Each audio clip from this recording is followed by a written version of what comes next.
Dear human being, beloved soul, I welcome you to my podcast series, Conversations with the Universe.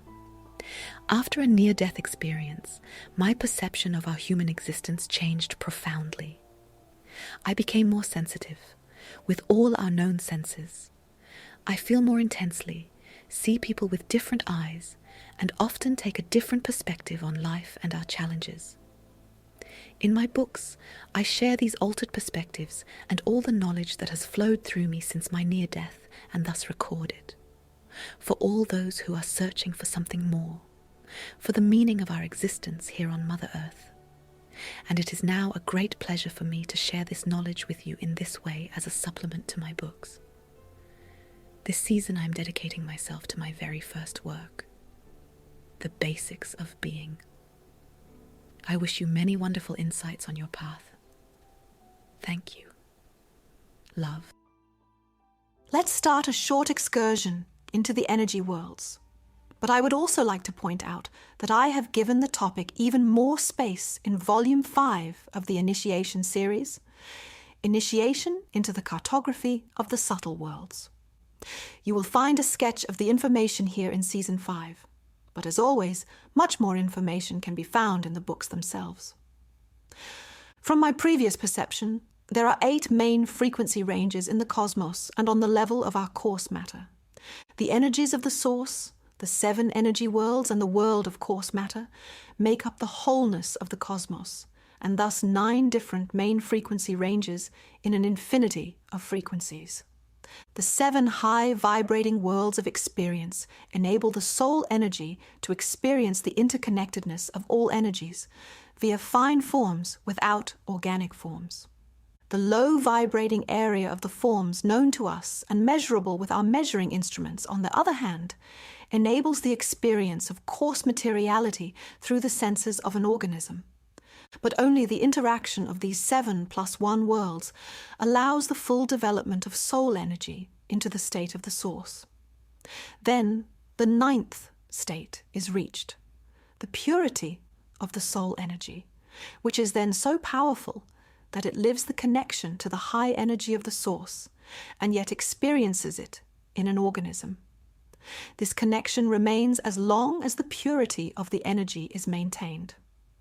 Let us now turn to the sphere, the origin of all being, the source. The 8th ethereal world is the highest and most finely vibrating level. It is a sphere.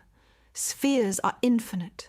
Energy worlds and levels are self-contained systems and, in comparison to the sphere, are better understood as rooms.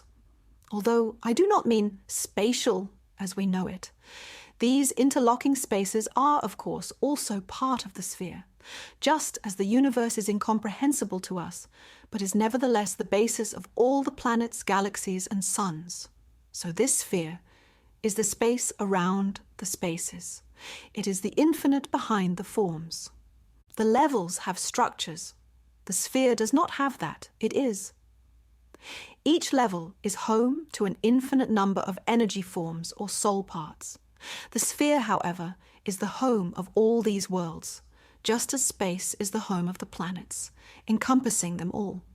The 8th and thus highest level is the level that vibrates most finely, representing the purest form of consciousness. It is consciousness, it is beginning and end, and yet it is none of these, since there is no beginning and no end there. Everything is. It is. Everything is consciousness, and thus so clear and so conscious that it also carries all knowledge within itself. The highest level of being is just being without a body. It is the source of all being, the origin of all being. The so-called divine impulse comes from the 8th level and continues to condense until it becomes denser and denser, firmer and firmer matter. This is where the mother souls reside and split off from the source as the first form of consciousness, but remain directly connected to it. The source is therefore eternal, and the mother souls arise from it. This is where the cycle of being begins, through which the consciousness of the source can experience different worlds and thereby itself in all these states through the different forms. The mother souls therefore vibrate at the same frequency as the source, but they are the first form of this source. These first forms are energies that move very, very fast. The consciousness of the mother souls is therefore also very fast and flexible. The speed of these energies can never be measured with any of our measuring devices and far exceeds more than 10 times the speed of light. It is a state that is so high, so fine, so fast that it is not really comprehensible to our human minds. But as you have already experienced, the energies slow down on their way out of the source. This process is the reason why there is a different speed in each energy world. And these differences in the speeds of energy are in turn the basis for the purity of the respective plane, and thus the basis for the different states of consciousness of the planes. The seventh world, the world of formation. The seventh world is still very close to the frequency range of the source, so it vibrates very high and very fine. This is the home of the mother souls that are close to the state of the source. They create the state of the seventh world. They are the seventh world. For a better understanding, I will briefly explain the difference between the sphere and the seventh world. The sphere is the all-generating energy, the origin of all forms of being. Out of it, individual energy units, the mother souls, arise in the sphere. But as soon as they have completed their process of formation, they create a new state, the seventh world. Its form connects the indescribably high vibrating and clear energy of the source with all other worlds, as it is home to the first form. Without a form, the perception of an individual energy unit is not possible, and here is the first individual form of being, the mother soul. All energy is the cause of the form, therefore the form always arises from the effect of the energy. This energy zone is thus the first form of the intangible formless sphere. You can also imagine it as a funnel or a sluice, for example, to pour a liquid from a large vessel into a smaller one. In any case, however, a large amount of energy without form is brought into a first form here, which in turn forms the condition for all further forms. This individualization of the formless energy of the source into the first form of the mother souls is the energetic preparation for the now following ever lower vibrating frequency ranges, and is necessary to bring forth further forms. Because, as you have already experienced, further parts now divide from these mother souls in order to experience other forms of being, without ever being able to lose the connection to the source.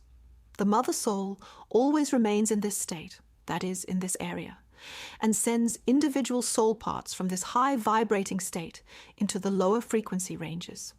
Similar to the image of the Father, the Son, and the Holy Ghost, I may point out here that these terms have their origin in this construct, although it has been somewhat distorted so far. To describe it correctly, the following terminology could be used here. The source is the creative power. The mother souls are the first children who can bring forth further children, and the Holy Spirit is the consciousness inherent in all these forms. Correctly translated, it should therefore read, in the name of the creative power, the children and the consciousness. In our world it is, in the name of the Father, the Son, and the Holy Spirit. The goal of all this is to connect all the forms that the creative power creates and to gain experience through consciousness. The speed of the energy of the source is somewhat throttled here, so to speak, in order to reach a level at which coarse matter can begin to emerge. Here, the energies move at 8 times the speed of light. The sixth world, the WISEBROTHERHOOD. You have already learned that the energy of the source is so strong and pure that it is impossible for it to incarnate as a whole into an organism.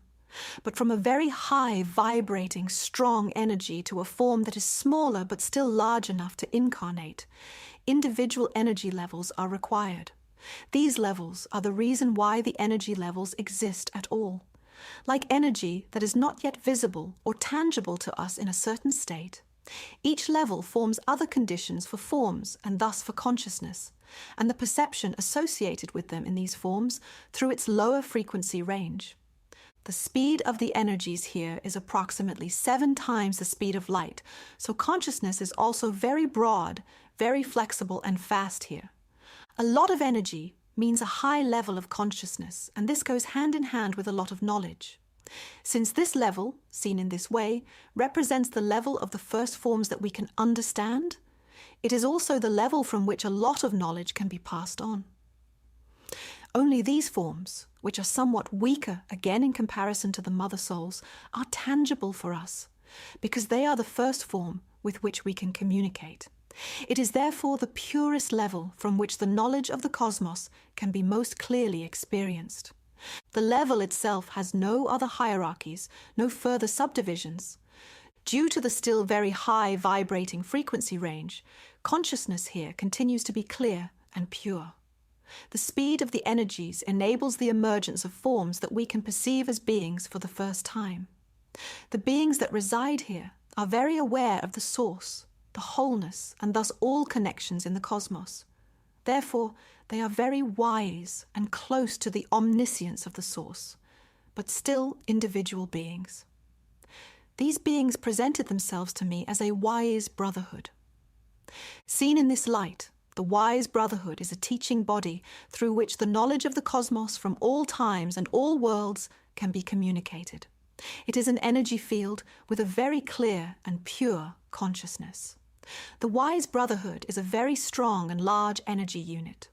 Most of this form works from this disembodied state into the lower subtle planes, but a few energy units are also always in an organism. Such soul parts rarely appear, but when they do, they shine very brightly in the history of mankind as Jesus or Mary or other very high vibrating beings. Thus, the knowledge of the wise brotherhood works on the one hand through these outposts on Mother Earth, but on the other hand also through the form of the people who are in close contact with them. Thus, the knowledge of the entire cosmos is accessible here for the first time to all living beings on all planets. It is not possible to connect directly with the source to obtain information from it, because we, as energies in organisms, need forms with which we can communicate. In the sixth world, such entities are tangible for the first time, and thus the knowledge becomes accessible and understandable to us for the first time.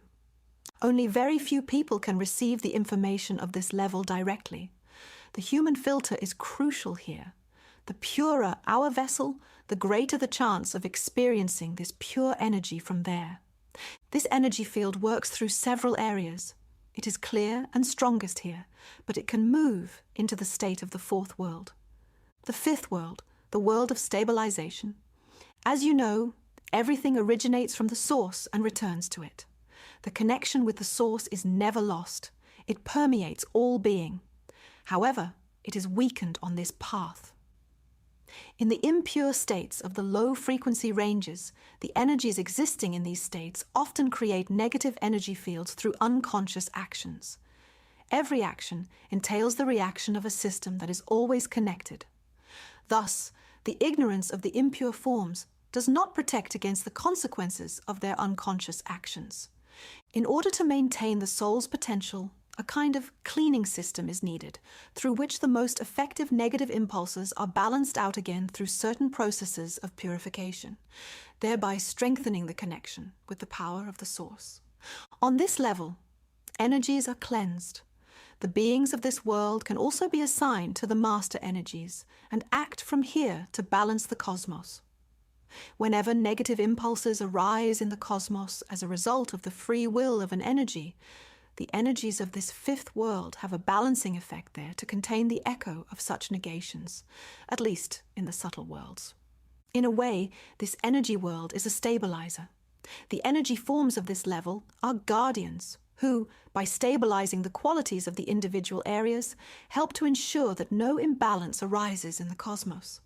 As if an ever-balancing, healing essence were flowing in the cosmos, this frequency strengthens the connection of all energies in the cosmos with the source. These guardians or masters are pure forms of energy that have nothing earthly about them. They watch over the preservation of spiritual knowledge, experiences, and the knowledge gained from them. The energies here move at 6 times the speed of light. This frequency has a balancing and stabilizing effect on the whole cosmos. The fourth world, the world of the masters of special qualities.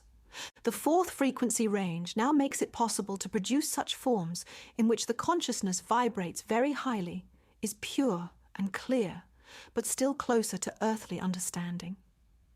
Many soul parts can be found here that have already been incarnated once or several times in more coarse material worlds. But there are also energies to be found there that come from the higher planes, such as from the wise brotherhood, for example. And these energies work in harmony with the energies of the special qualities. These energy forms introduce themselves to me as the masters of the special qualities. They, too, are master energies. But special qualities of these master energies are at work here. You can imagine it like the artists on earth. If a person has a special gift, then this likes to express itself in and through him, usually in the form of art.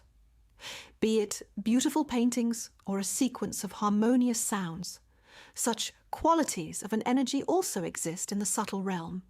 And these special qualities are found mainly in the state of the fourth world. There they reside. From there, they have an effect on other levels. This plane also balances out energy deficits that are disturbed during the cycle of dying and becoming. The beings with the special qualities have a strengthening effect in their own way in the whole cosmos.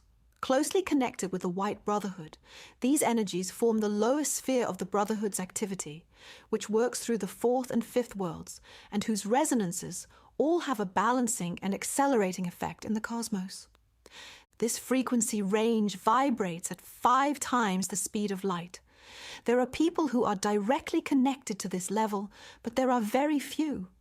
The third world, the world of the cosmic masters. The entities in this state introduce themselves to me as the cosmic masters. This frequency range is now somewhat closer to the gross material level on which we humans live. Most of these energies have already been incarnated on Earth 1 or more times, but many have also been on other planets. They work through their plane right down to the coarse material forms and can thus actively intervene cosmically. They often also call on helpers for this and then work together. The beings there respond to the calls of people or other beings in a similar way to auxiliary police on the earthly plane. There are many subdivisions in this plane, hence there are many different forms there. These energies vibrate at 4.5 times the speed of light. Not many people are connected to them. The second world, the white balls. The energies of this realm presented themselves to me as the beings of purification. Since the second world vibrates very close to the energies we know on Earth, we find the beings of purification in earthly places that are very pure and vibrate at a high frequency. The energies inhabiting these spheres are a kind of ball of light that is exclusively concerned with cleansing energy fields. They move at 3 times the speed of light and are very flexible in their movement, but also in their size. Depending on the situation, they change their appearance and sometimes show up as small balls of light, sometimes as very large ones, but they are always white in color. Only the absorption of contaminated fields can change this non-colorfulness, but even this is short-lived due to the high degree of transformable forces within them. These energy units recognize disharmonious energy fields and can use their transforming ability to directly influence and cleanse the contaminated energy fields.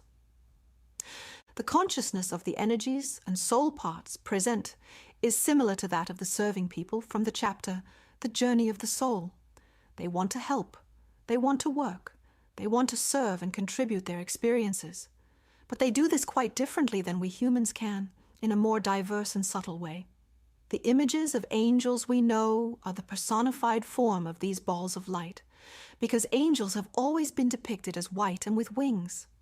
In principle, the 3 main characteristics of the light spheres are easily understood and visually appealing to everyone. They move quickly, they are white, and they are little helpers in the whole cosmos. They guide and influence, and therefore also work more directly in cooperation with human impulses. They are the direct helpers and connectors between the human world and the energy worlds of higher frequencies, and at the same time they are the executive helpers of the impulses from the higher planes. If a master from the fourth world wants to use a special quality and needs support to do so, he calls on the light spheres for help. But other beings from the higher vibrations can also call the white spheres at any time and work with them to implement the impulses. Archangels are effective, great balls of light that can be specifically called upon, but ultimately they are beings of purification and therefore only balls of light. The energy world of the angels has double the speed of light. Few people are connected to this world. The first world? The first world is the lowest vibrating part among all these different frequency ranges.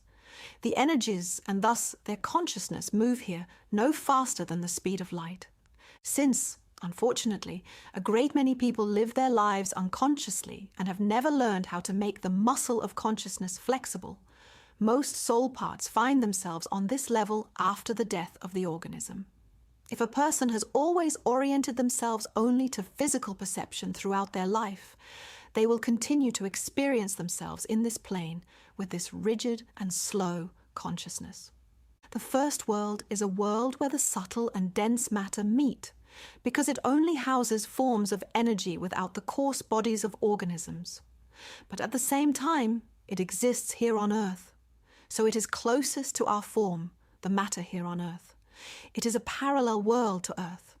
In it, only the parallel space to Earth exists, but no time. It is home to all the energy fields of low vibrating frequencies that you cannot see with your normal eye. Some energy fields, for example, which we can now explore and measure in living beings and other matter, are a large part of this world. Much of what our physical eyes do not see, but which is nevertheless around us, resides in this first energy world. Seen in this way, it is the energetic imprint of what you can see here on Earth with your eyes, but which is only perceived as vibration there. The plants, the houses, everything also exists there, but only through its energy field. And the beings that dwell there also perceive only these forms, the energy forms of our coarse material. This level is also divided again into a hierarchy of forms. First, there are two rough subdivisions, so two further overlapping, but each independent state areas. There is the plane of nature beings and the world of the deceased. But the world of the deceased is further subdivided into 7 fine light frequency levels and 7 very low vibrating dark frequency levels.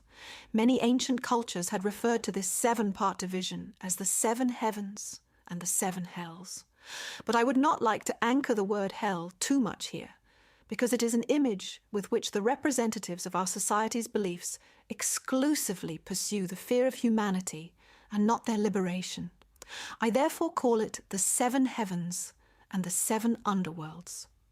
The nature beings, dwarves and elves, for example, are the most ethereal and therefore also the fastest in this entire first world of experience. They are the most delicate and lightest vibrating energies on this plane. The 7th and brightest plane of the deceased is still somewhat more coarse and slower than the plane of the fairies and dwarves. But the 7 underworlds vibrate most coarsely and are therefore the heaviest and most immobile. In the spiral that turns outwards, they form the outermost state, the area furthest removed from the state of the source, and therefore the energies in this state are slow, heavy, and inert. The consciousness of these slow energies is correspondingly slow, rigid, and inflexible in this state. This is the space of the forgotten, because all those who have lost a great deal of strength and, with it, a great deal of consciousness during their earthly existence reside there. As you know, unconsciousness is the unlived wholeness of your being. To have perceived oneself only to a very small and limited extent, therefore, means to have forgotten all other parts. These energies have forgotten who they are, where they come from, and where they want to go.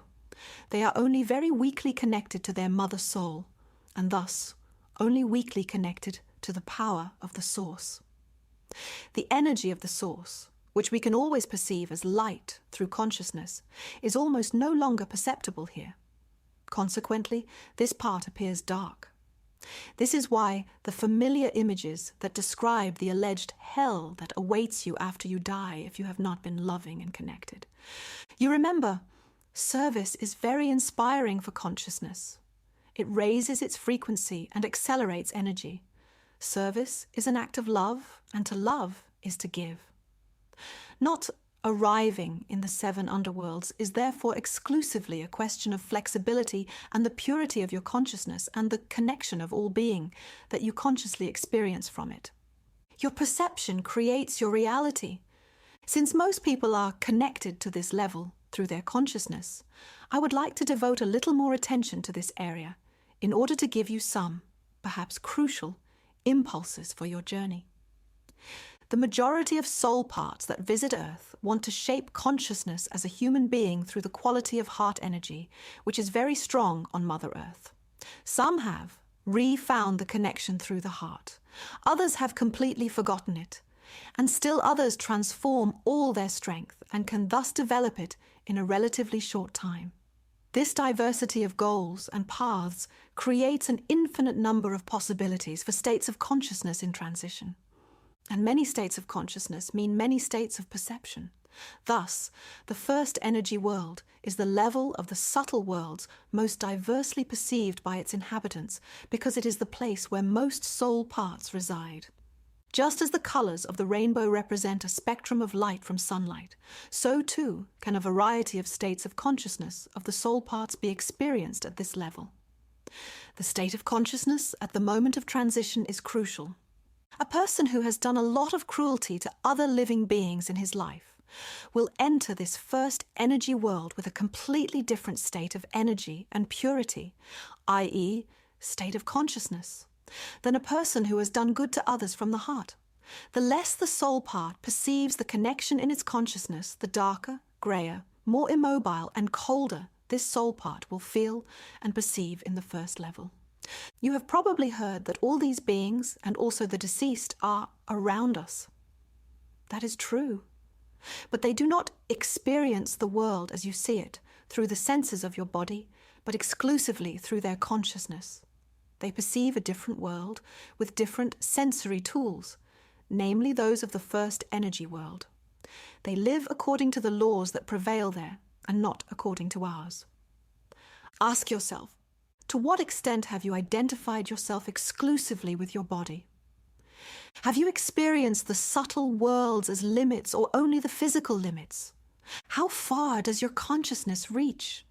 To what extent have you become aware of yourself? Is it only your physical senses that you consciously know, have consciously experienced? How far have you been able to expand your consciousness into the subtle worlds? Or how far have you allowed your consciousness to be trumped by your ego and completely forgotten what you actually are? How aware have you become of your connection to the All-One in your life? How much have you trained your mind during your lifetime? And how much have your experiences shaped you from your decisions? Like a mirror that shows the soul the state of consciousness, of purity that has been achieved so far, the first energy world is limited in its forms, but infinite in the perception of these forms. If it is fine and trained enough, the spirit can recognize itself, the environment, the different entities and their potentials much more clearly and consciously than the being can experience that has not developed any consciousness in all these things. Some deceased perceive no spatiality at all, but there are also those who see the world of dwarves and elves. Still others think they are alone because they have a hard time perceiving other beings. And yet others perceive the energies of plants and houses, gardens and lakes, and thus experience the energetic imprint of our world, but without perceiving time. One person may perceive this level as grey, another as light blue, and yet another as empty or cold. The world of experience is infinite, but it is primarily tied to the purity in the state of passing away, and then to the state of consciousness achieved by the soul part, as well as to the trained or untrained muscle consciousness of your mind. Just as the finer and lighter vibrating energy forms of the seven heavens are more mobile at this energy level, so are the energy forms in the dark part of the seven underworlds in an absolute immobility, rigid in a kind of state of shock.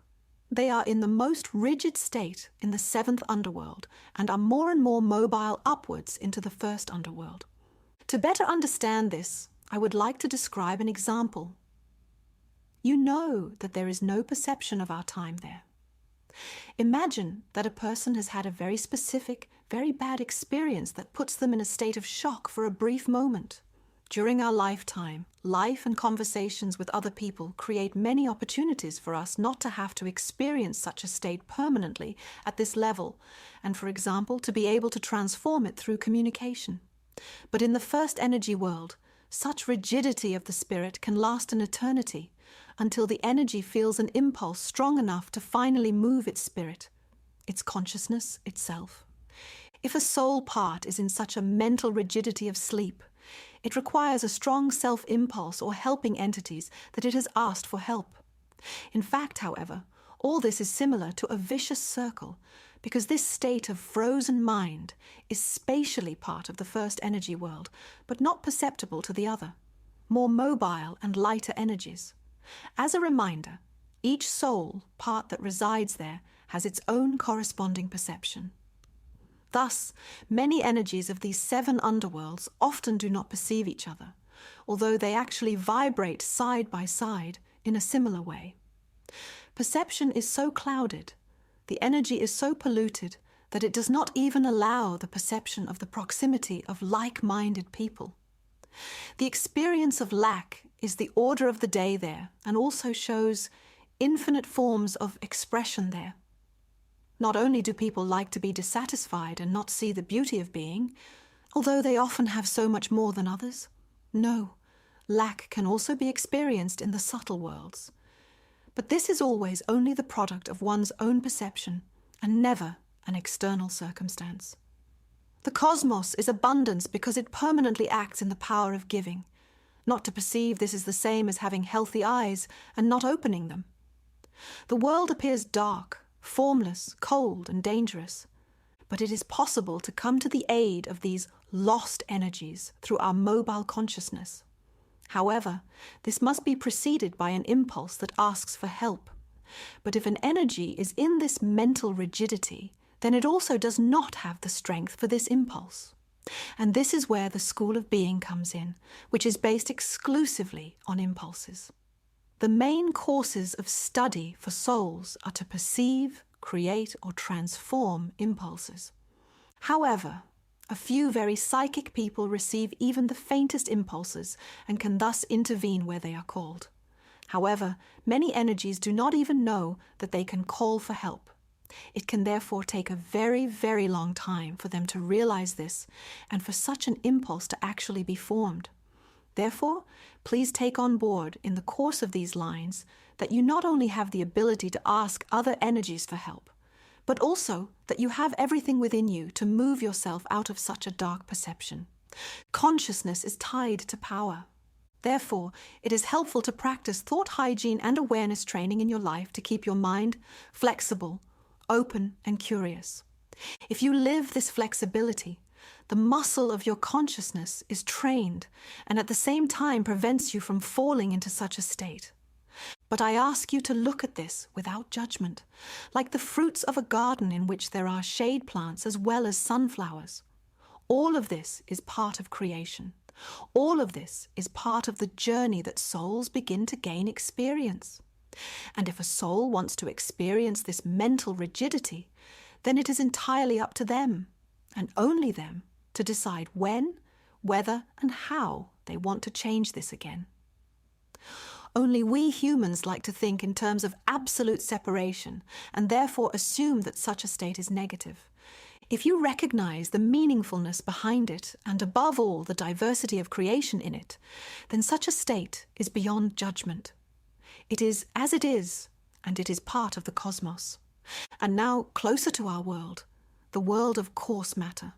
Far removed from the high vibrating state of the source, the movement of energy is many times slower and more sluggish. Energy creates the form in which it moves.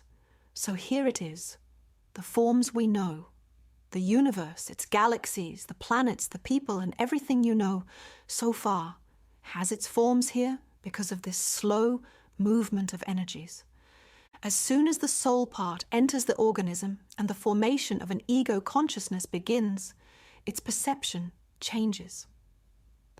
The contamination of the energies of the planet, as well as those of the organism, distort the perception of the totality of all the energy levels. We exist in the illusion of separation and believe that there are only these forms. All matter that you perceive with the senses of your body has emerged from the movement of energies from the source and finds here in this particular construct of body and mind the possibility of reversing consciousness. Therefore, see life as the greatest gift of being, in which you can experience anything you choose. I therefore briefly recall the beginning of this chapter. Not being in the subtle planes alone, nor being unconscious only in the coarse material, but only the joint experience of the subtle and the coarse material worlds together creates the direct connection to the source. We summarize. It is important to know that the energy worlds exist and that they are as real as what you perceive as reality here, in which you are currently living and reading this book. It is only crucial to know which and how many of these levels you have become aware of. You will experience this level out of body. But until then, I hope you will dive even deeper into life here in this world, on Earth. Thank you again for your attention, and I look forward to the next episode with you. Carpe Vitam, seize your life. Thank you very much for listening, and I would like to remind you to join our community Spine. We are a community that wants to help you live a healthier life, practice your spirituality, and expand your consciousness. We help you find and connect with healers around the world, and we help you give your life a new meaning in different ways. We are Spine, connections that help.